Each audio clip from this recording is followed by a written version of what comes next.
in an altitude of 3,000 feet. So what we need to do to set ourselves up is we need to get to dog off at 3,000 feet. And if you notice just above, it makes reference to two things, NT and NTS. NT is the actual ILS system. NTS is a VOR, which just happens to be at the airfield. So if you look over here, you can see ILS DME at one. A private pilot student who's about to go into instrument, you're already at instrument, or you're just looking to maintain some proficiency. Really, I'm answering the question of, is it good for instrument training, and how do you get into it? So I guess it's a twofold question. One, the first question, is it good for instrument training? I actually think it is good for instrument training.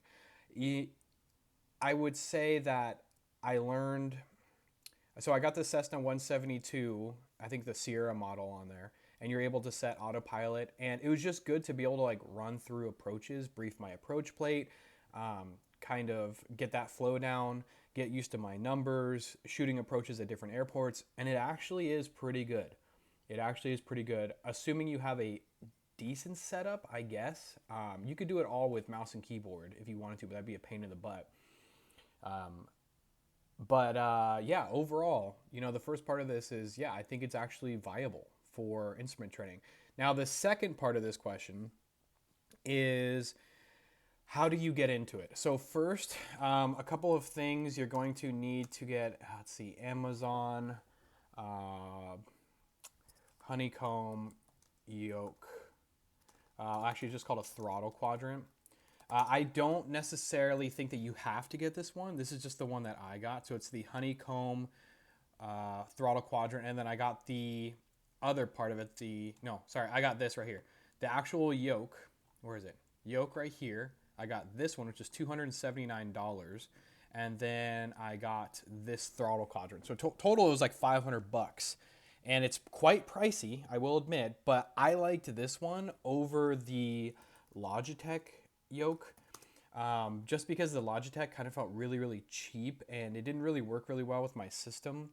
My PC was like having a hard time detecting it, and it was just like a pain in the butt. And this is a little cheaper, a little flimsier, but it does the job. It's gonna do the job, don't worry. This just feels a lot more sturdy and has, I don't know, more responsive control inputs. I just prefer the honeycomb, but the Logitech G, this will do just fine, okay? As for rudder pedals, I actually use the Logitech rudder pedals, and I use these ones right here, if you guys can see this, and that works just fine. I mean, rudder pedals are rudder pedals. I actually found myself turning on auto rudder on Microsoft Flight Simulator because these were extremely sensitive, and I was tired of constantly having to play around with the settings. So yeah, those are the three things that I invested in. Of course, so you need the, actually I don't even need to do this. You need the throttle quadrant. Like I said, you don't need it. You can click on the screen and you can adjust your settings from there. It just this makes it a little bit more realistic, okay? Throttle quadrant, yoke, and rudder pedals is what I got. Then you're gonna need, obviously, I mean, assuming you're a PC user, you're gonna need a decent PC because Microsoft Flight Simulator can be a pretty demanding system. Pretty demanding game. It's huge. It's like 200 and something gigabytes. It's absolutely massive. So I suggest having a semi-decent computer if you're going to get into this, which maybe you already have, maybe you don't. I don't know. You could build a pretty good gaming computer these days for not that much. I mean, probably anywhere between 600 to like $1,000 will do just fine. I think. I haven't built a computer in 10 years, but that seems to be where it's at. Correct me if I'm wrong. And let me know how much you guys built your computer for. All right, so the next thing you're going to need is the actual game itself. And there's a couple of different versions. There's the basic version. There's like the deluxe version or something. I think I got the deluxe version because it had the Cessna 172 Sierra model in it, which I really wanted to fly. Oh, this is the 2024 one. This actually wasn't the one I was looking for. But I got the deluxe version because it had the actual plane that I was flying in. And I was like, okay, cool. So I bought the basic version, found out I had to upgrade to the deluxe or whatever it was. So it cost me $60 and then another 70. So do your research into which version you want, depending on what plane you want to fly. Okay. Because just because you buy the basic version, you're going to be missing out on a lot of planes. So be careful with that. So that's, I don't know, anywhere between what is it? 60 and like $100 or somewhere near that. It's pretty expensive. All right, so then I'm just looking at this because this looks so good. Like, this looks so... I wish I had a computer that could run this. I would actually make videos with Microsoft Flight Simulator because it was just so fun. And I actually use this for like instrument training and stuff like that. Maybe I'll show a picture of my setup.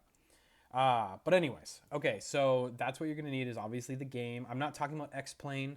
I know that X-Plane is a competitor to Microsoft Flight Simulator. I never tried X-Plane, and, you know, I don't know. Microsoft Flight Simulator did the job for me.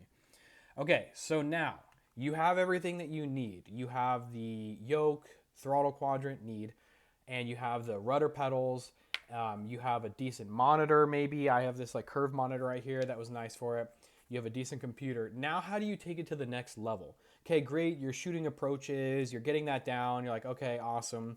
But what do you do next? Next comes into play is VATSIM. So VATSIM is like a giant ATC simulator. So I use this to kind of get used to, it's a little bit different the way the echelons work with like approach and ground and stuff like that. But I use this to practice talking to ATC, because these guys who are pretending to be ATC, they are, some of them are like actual air traffic controllers, and then the ones who aren't actual air traffic controllers, they've been trained to do it. So they are like on it. Those guys are absolutely amazing. That VATSIM team is amazing. But VATSIM 2020 is really great. I love this. I had so much fun with this. And yeah, there's like tons of videos on it, but you can use this. Find the efficiency your team needs with Asana. Try it for free. They'll correct you, and they'll be like, wrong frequency. This is a nightmare. No, I'm a nightmare. What you need is for like a good neighbor, State Farm is there. State Farm can help with your claim. Well, I feel better. Like a good neighbor, State Farm is there. It's really when I had my first, it's not very convenient because every time you need to transition to the new paper, it's to like the ATC and subsidy without the Delta 1. I wish you guys can hear it. It just sounds like ATC, to be honest. So that right there takes it to the very next level. And then if you want to take it even further than that, which I don't recommend, I don't think this is necessary, I just think it's cool. You can invest into a VR headset for Microsoft Flight Simulator, assuming you have the computer for it, which is really, really cool too. I just pulled up this video real quick. It says what rush hour looks like in Microsoft Flight Simulator. And you can see other planes coming in. You can hear them talking on, like this is... Zooming in here. Like this is absolutely legit. There is 80 knots. To your right, we'll keep it out. So listen, this is kind of what VATSIM sounds like. Nobody on the VATSIM network in front of you. That's on your end. Delta 3477, contact departure. There goes Delta off in the distance over departure. We are now number 1. Bye-bye. And you actually have to like learn how to fly these planes if you're going to do this. Hey, France 155. I've got traffic holding in position. If you can't move, I'm going to launch them and have you hold short of the runway. Citation 2, Juliet Sierra. Traffic. So pretty cool stuff. I really wish I could continue Microsoft Flight Simulator. I just didn't have a good computer for it. So whenever I got in a bigger plane like this, I think I was flying the Citation for a while, but whenever I got in the larger planes, it just killed my frames, and I was like 10 frames per second. I just couldn't do it. But yeah, I was shooting approaches in this in the Skyhawk, or the Citation, and it was fun. I really think that helped. So to summarize this video, will Microsoft Flight Simulator help your training at the PPL level? Yeah, okay, I did a video about that, but we're talking about instrument. For the instrument level, yes, I do think it'll actually help you. You could also integrate ForeFlight into Microsoft Flight Simulator, which is awesome because you could do the approach overlay, and you could like, ForeFlight literally thinks that you're that plane in that airspace. So, I mean, just little things like when to contact approach, you know, getting used to this type of airspace and terrain avoidance, and you can change the weather so you can set your minimums, and you get used to going through your flows, like calling out your minimums, and 500 feet until my DA, 1,000 feet till my DA, whatever. Oh, I lost my LPV. Like Microsoft Flight Simulator is awesome for instrument flight training. So I hope you guys enjoyed this video, and don't forget to subscribe, and I'll see you for the next one.